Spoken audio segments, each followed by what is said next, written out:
This paper is an exploratory one. It's not particularly academic. It's just an exploration of ideas and thoughts. So, positive action, one thing that I should clarify right from the beginning is that Nursi's positive action shouldn't be confused with this late 20th century social orthodoxy known as positive thinking. If you visit any bookshop in the UK, for example, you'll find shelf after shelf of self-help books, many of them advocating the notion of positive thinking. The writer Karen Armstrong tells a story of a man she met at a conference. They were chatting and he said, if you have true faith, you can't suffer. Now, to an extent, I understand where that sentiment comes from, but I still can't help but feel that this is the lazy way out. Faith shouldn't be an opiate. The opium of the people, as Marx said, most perceptively. But to hear some people talk, faith is seen as something that would be able to numb even the pains of a concentration camp. Think positively, we are told, and everything will be fine, everything will be well. Well, I don't really think so. And in any case, isn't faith, and Islam in particular, supposed to make us see the world as it is? We're supposed to see the dunya kama hiya.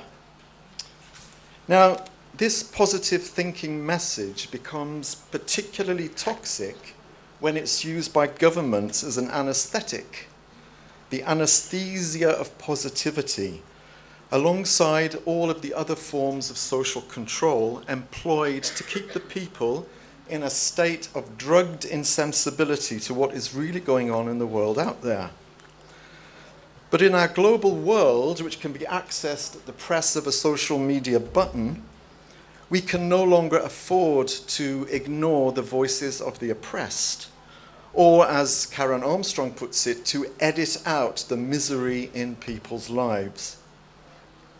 In the past, for example, my own government in the UK has pursued policies that have resulted in great suffering, telling us that we need to think positively as they bomb Baghdad. Think positively, we'll try not to kill people, and everything will be well. Well, we've let conflicts continue until they have become humanitarian disasters.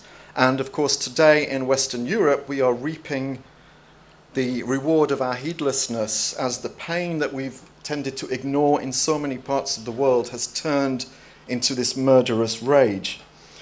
So I just wanted to separate this Western social orthodoxy of positive thinking from Ustad Nursi's principle of positive action, because they're very different.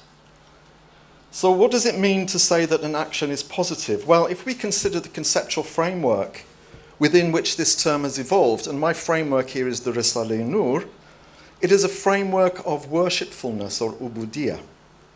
It means acting in accordance with the precepts of divine wisdom and not on the basis of personal desire. In other words, it is informed action. It means acting for the sake of the creator and not for the sake of the self. In other words, it is directed action. It means acting in accordance with Quranic principles rather than secular directives. In other words, it is grounded action.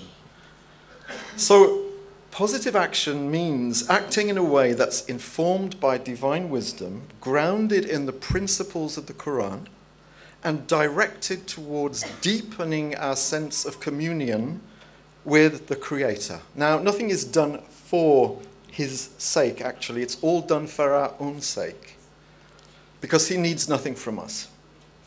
We, on the other hand, need everything from Him. And positive action is an acknowledgement of this. So we can see, therefore, that positive action is not actually a method, as most have portrayed it. It's a methodology. A method is a single tool. A methodology is the whole toolkit. Traditionally, as I said, positive action in the Nursian context has been linked specifically with the issue of metaphorical jihad, manavi jihad. But I see positivity in most, if not all, of the concepts, views, and approaches which we find in the Risale-i-Nur. Let me elaborate. Human beings are meaning-making beings. We are beings who are given innately to hermeneutical thinking. Language is the tool that we use, which allows us to think and to communicate symbolically. It allows us to read, it allows us to interpret. When the Prophet was told to read, and I had a conversation about this morning with two people, which was very interesting. When the Prophet was told to read, Iqra, he was in fact told to interpret. So to be born into this world is to be thrown into this vast maelstrom of signs and symbols that have to be interpreted. We have to make sense of them. Now, those who are unable to make sense of the world, or those who are unwilling to make sense of the world, are doomed to live in a life either of alienation or of abject cognitive confusion and intellectual servitude.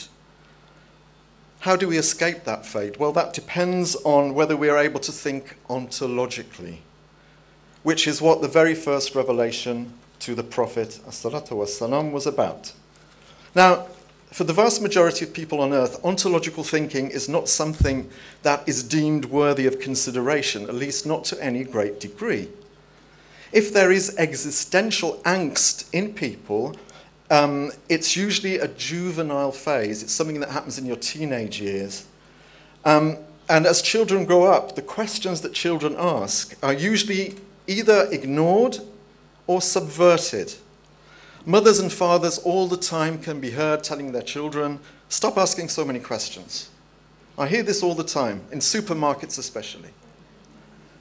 The secular education system, and don't think that the Muslim world doesn't have a secular education system, because it does, serves to answer the questions in accordance with the dominant social narrative. And of course we know that the default setting of secular society is obviously secularity and also materialism, naturalism, scientific materialism, and so on. And the vast masses of the largely unthinking world don't know what they actually believe until they are told what they believe. Their faith is usually in science or other scientism, scientific progress, technological progress, materialism, and so on. And those who find themselves hungry for something other than this staple fare of secular materialism are usually pushed towards the increasingly non-conformist religion of spirituality without religion. You will find people all the time saying, I'm very spiritual, but I'm not religious. And in this sort of bubble, they're able to explore their innate and inexplicable desire for transcendence by tasting and testing various expressions of faith. Others gravitate towards one or more of the highly secularized world religions, Christianity, Judaism, and Islam, which have all become secularized. And if they end up as Muslims, they end up highly secularized with a personal, private religion that stops as soon as they enter the street. As soon as they close their door behind them, when they go out in the morning, their religion stays in the house with them. Now, the fact that ontological thinking is so highly valued by the Quran is borne out by the large number of verses which tell us that we must make tafakkur, tadabbur, ta'aqul. We have to reflect, we have to deliberate, we have to reason. No other religion, no other faith places such a high value on these three cognitive functions: reflection, reasoning, and deliberation. And it's from ontology that epistemology emerges, and it's from epistemology that we derive a moral system which determines and regulates our behaviors as believers. So ontology, asking these existential questions; epistemology, knowing the answers and getting the answers from revelation; morality and action. These four poles are the poles upon which a Muslim believer's life in this world and in the next are built. Now, Nursi paints a very simple picture actually, of the epistemological choices open to human beings. Before us, there are two paths, the line of philosophy and the line of prophethood. One is the line of philosophy, which derives knowledge and meaning from the world by means of the use of reason and revelation. The line of philosophy derives knowledge from the world solely by the use of reason. The other is the line of prophethood, which derives knowledge and meaning from the world by means of both reason and revelation. Now, morality for unregenerate man, for secular man, for man who is not interested in asking the big existential questions, is arrived at by the use of reason guided by social and personal interest. Secular morality takes from revelation only those things that are of social and personal utility. For secular morality is highly instrumentalist, it's consequentialist, it's geared towards the attainment of personal and social benefit, whether or not revelation is in agreement. Behaviors are determined and regulated by morality, which is largely laissez-faire, anything goes. And as time progresses, the dependence of behaviors on the moral system is overturned, as increasingly behavior itself begins to determine morality. So moral codes are broken, and eventually morality is actually molded in accordance with behaviors that have been sanctioned by the majority. So it's actually a sort of overturning of the system. In the Islamic system, in the Islamic thought system, we have our ontology, which is first, which determines our epistemology, and epistemology determines our morality and or value system, and that determines our behavior. In the secular system, that's slightly different.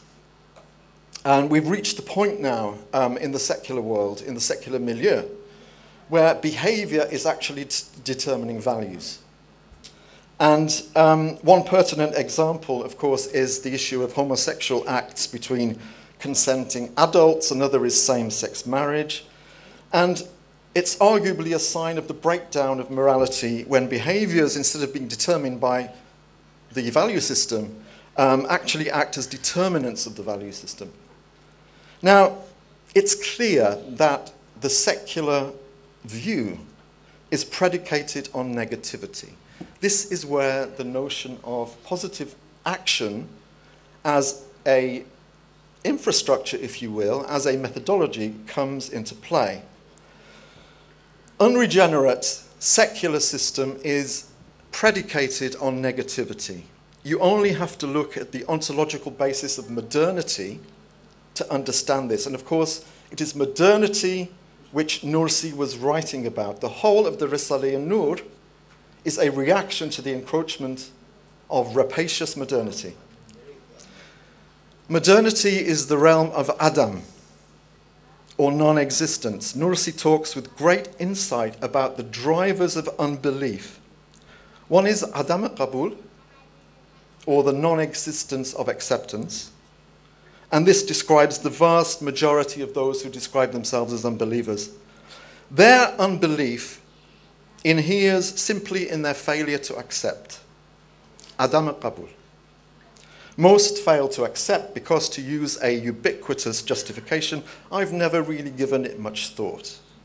So most unbelievers are that kind of unbeliever. It is a kind of Adam Qabul. And if you press them, most of the Adam Qabul denomination are agnostic rather than atheists. They say, we can't know that there's a God, so I'm not going to ask any questions about it. The other driver of unbelief, the key driver, is Qabul Adam, or acceptance of non-existence. This describes the small but increasingly vocal minority of what may be described as fundamentalist atheists. They go to great lengths to advertise their unbelief. Some of them are very adept at proselytizing, at spreading their unbelief. They've made names for themselves. They could even be described as professional atheists. I'm thinking of Richard Dawkins. I'm thinking of Lawrence Krauss. I'm thinking of a whole host of sort of celebrity atheists in the States and Europe. There is a negativity at the heart of secular ontology, the absence of God. And when we have the absence of God, we have the absence of any kind of absolute arbiter or criterion. by virtue of the existence of which a fail-safe epistemology, a healthy value system, and a wholesome set of behavioral norms may be postulated. That means that the epistemology, the value system, and the behaviors of secular man will also be largely negative in tone and tenor, however positive they are made to seem. However much positive thinking is done, the underlying principles are negative. The underlying tone, if you will, is negativity. Now, Nursi's positivity is a positivity of worldview. It's an ontology which focuses on existence, the existence of a recognizable ground of being, rather than non-existence. It's an epistemology which is founded on the safe and secure ground of revelation and is mediated by reason. Reason is not the main driver here, rather than an epistemology which is hesitant, which is tentative, and founded, as it is, on the shifting sands of human reason unaided by revelation. A value system which derives its value from the will of the creator rather than the desire of the created. A set of behavioral norms which seek to make us whole rather than to make us fragmented. So, positive action, and this is the end now, is Hareketin Müsbet or Müsbet Hareket is not a method. It's not a strategy that is employed at a particular time as a reactive response to a particular event or a situation, although clearly that's how it's been usually explained. My argument is that for Nursi, positivity underpins his ontology, it underpins his epistemology, his value system, and his behavioral system, or the behaviors that he advocates. All of this is undergirded by positivity, by existence, by acceptance of existence. So positive action for Said Nursi, as I understand it, and as I said, this paper is just ideas and thoughts. Positive action for Said Nursi, I think, is a methodology and not a method. Thank you very much. That's the end.